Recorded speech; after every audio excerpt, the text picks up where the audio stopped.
头是扁平的，眼睛睁得大大的，鼻子也是大大的，嘴巴是张开的。据说啊，这是阴间的狮子。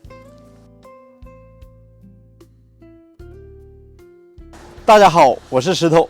自古以来，湘西给人的感觉都是非常神秘的，而且在之前的视频当中，就有很多朋友问我，湘西是否还有赶尸，还有土匪，还有巫蛊之术呢？一直以来都想专门的去拍个视频，给大家好好的聊一聊，记录下来。那今天有幸来到这个地方呢，以前叫做手八洞，在我的身后有一处土家寨子，三面环水。据说啊，好像还没通车。进入寨子的话，要从这边坐船过去。在寨子的旁边有一座庙宇，据说啊，修建于唐汉时期。然后里面呢，以前也是一个土家族祭祀的场所。我们都知道啊，在一些电影里面都看过，祭祀是很血腥的。到底是用人祭还是动物去祭呢？带着这个好奇心啊，我们就登上这个寨子一探究竟。进入寨子之前呢，我们首先来看一下整个寨子周边的环境。寨子的对面啊，迎头往上看，这是一大片的悬崖峭壁。据说啊，悬崖峭壁的上方还有田地，还有村庄的。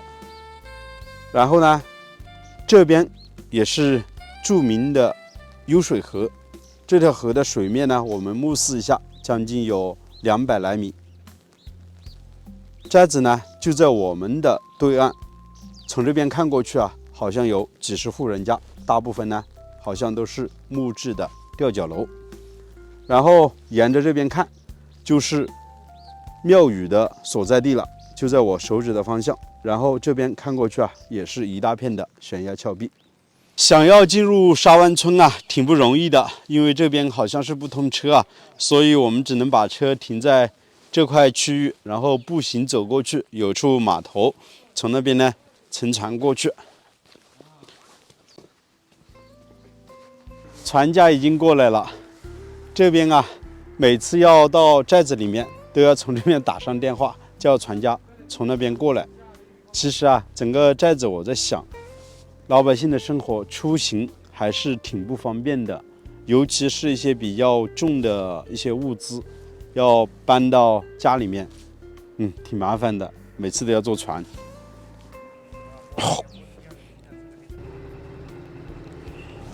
今天啊，我们一行6个人去到沙湾村，然后这边的船票呢是10块钱一个人，60块钱。距离沙湾村是越来越近了，我们可以看一下这边的幽水河啊，河面上的水波光粼粼的，特别的干净。据当地的老乡说啊，幽水河的鱼类资源非常的丰富，每到夏天啊，沿河两岸钓鱼人是非常多的。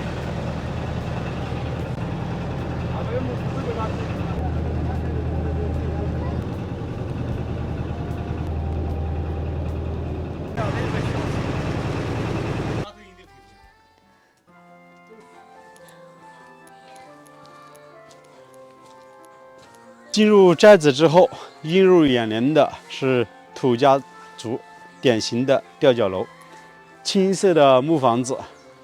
大部分的房子啊，我看了一下，还是上下2层楼的结构。看左手边的房子啊，建的都还挺不错的。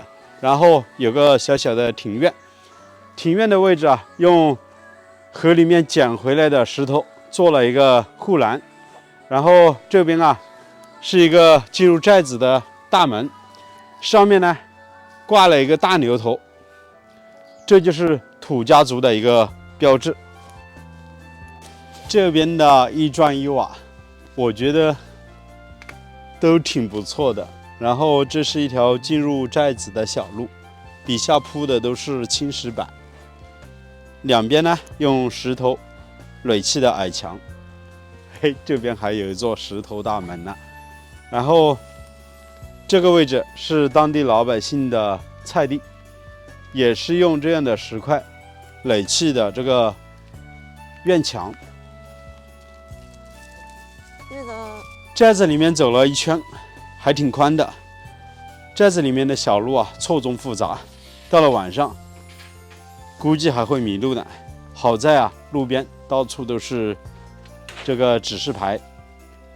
然后这边的房子大部分都是这样实木结构的房屋，少说啊都是好几十年前所建的房子了，看得出当地老百姓的生活还是非常淳朴的。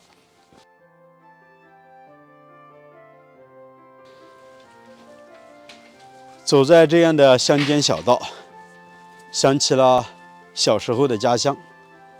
我们的老家和这个还是有点区别的，感觉好像没有这么好吧。那大家可能会说，我们苗族和土家族究竟有什么区别呢？实际上，土家族整体来说要比我们苗族在古时候要富裕一些，因为土家族呢，大部分都是沿河而建的房子。我们都知道啊，湘西以前交通是非常闭塞的，没有公路，所有的交通都是走水路，所以这个寨子门前的幽水河，自古以来，在秦朝的时间，也就是2000多年前，这边呢就是交通的要道。以前我们湘西这边呢，属于楚国的管辖范围之内，后面呢，秦朝统一了6国之后，这边呢也划分为秦朝的范围。所以，距离我们这个沙湾村不远处啊，就到了里耶古城那边呢，就出土了举世闻名的秦简。有兴趣的朋友啊，你们可以去查阅相关的资料。那我们顺着这条路呢，就要走到庙宇的位置，带大家去看一下那个地方啊，神秘之处。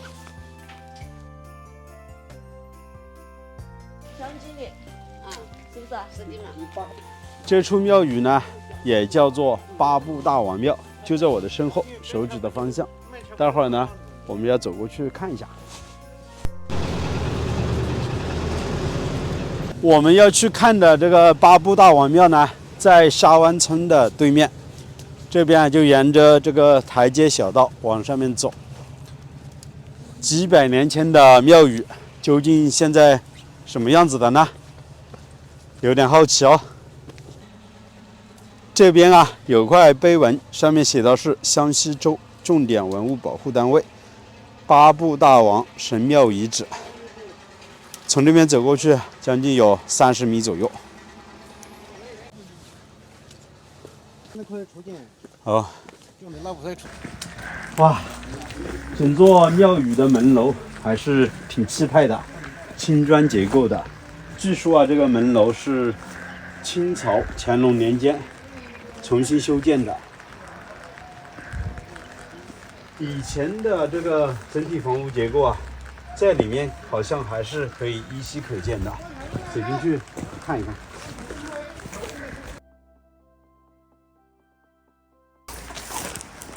走进来之后啊，豁然开朗，然后整个庙宇呢背靠着大山，实际上啊，它的后面呢就是幽水河，然后那边有个雕像，整个这个平墙呢还挺宽的，将近有200多平呢，用石板铺在地面。然后，其实我们最想看的就是门口的这2个石狮子。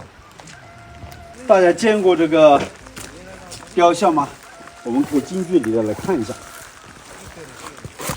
呆呆的，它的眼睛呢是往天上望的，然后呢，它的嘴巴是张开的，头啊是扁扁的，鼻子大大的。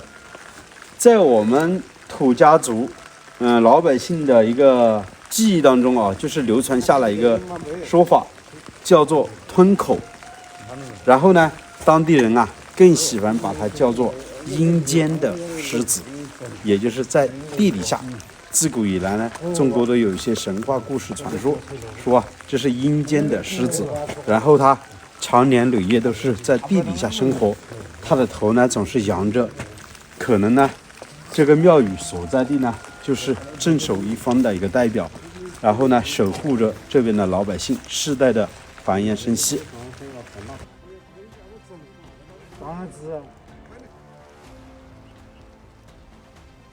我们仔细看一下这两只神兽呢，它是各有特点。虽然它的头呢总是往天上望，然后呢它的眼睛呢是凸出来的，特别有意思。然后呢这边的这只神兽啊，它的嘴巴是封闭起来的，那边呢是张开的。它代表的又是什么样的含义呢？可能啊，如果有兴趣的朋友啊，你们可以去查阅相关的资料。但是以我的估计啊，在我们中国的历史上可能很难查得到，因为啊，全国各地这样的一个神兽啊，很少见，几乎是非常非常的少见。但为什么出现在我们湘西呢？这个啊，肯定有历史的根据，可能啊，这也代表了我们少数民族的一种传承吧，肯定有它独特的故事在里面。那我们继续往上面走，去看一下这个祭祀台的位置。现在我们说的是八部大王神庙，实际上啊，以前当地人就把这处地方呢叫做祭祀台。然后我们可以看一下整个祭祀台呢，分成3部分。前面呢，进门之后是一个院子，可能呢这边是围观的一些群众。然后这个位置呢又有个台子，第2级台阶，将近啊也有100来平。这处地方呢，可能就是一个做法事的地方，就在这块。那这上面呢是整个庙宇，也就是祭祀台最为神秘的一处地方了。我们就走上去看一下。我不知道整个台阶分没分出来。一般啊，像这样的祭祀台可能会分为9级台阶，它所代表的含义呢都是非常深的。然后这边啊，现在都已经是长满了杂草，可能找不到它一些历史的痕迹了。但是呢，它以前所有的一些建筑啊，依稀可见，包括这些青石块啊，这些房屋的建筑痕迹啊都在的。然后背后的这个雕像呢是后面重新修的。那我们看一下这个雕像啊，中间是一个成年人，左右两边呢是2个小孩，一男一女。这边上呢是没有一个记载的，也没有一个文字的说明，还是挺奇特的。当然我也是第一次来到这边，没有过多的一个了解。我试着去查阅相关的资料啊，确实关于这个神庙的记载呢也比较少。在雕像的前面呢有个烧香拜佛的位置，平时呢可能一些重大的一些节日活动啊，都会有人过来祭拜的。其实啊，看了整个八部大王神庙之后，我是有感而发。我就想到，在古时候这么神秘的一处地方，它的祭祀活动肯定是非常的隆重。究竟是用人去祭祀，还是用动物去祭祀呢？在我们的旁边就是幽水河，是否呢也像电影当中所描述的，把人往河里面祭祀呢？这个时候啊，真的是不得而知。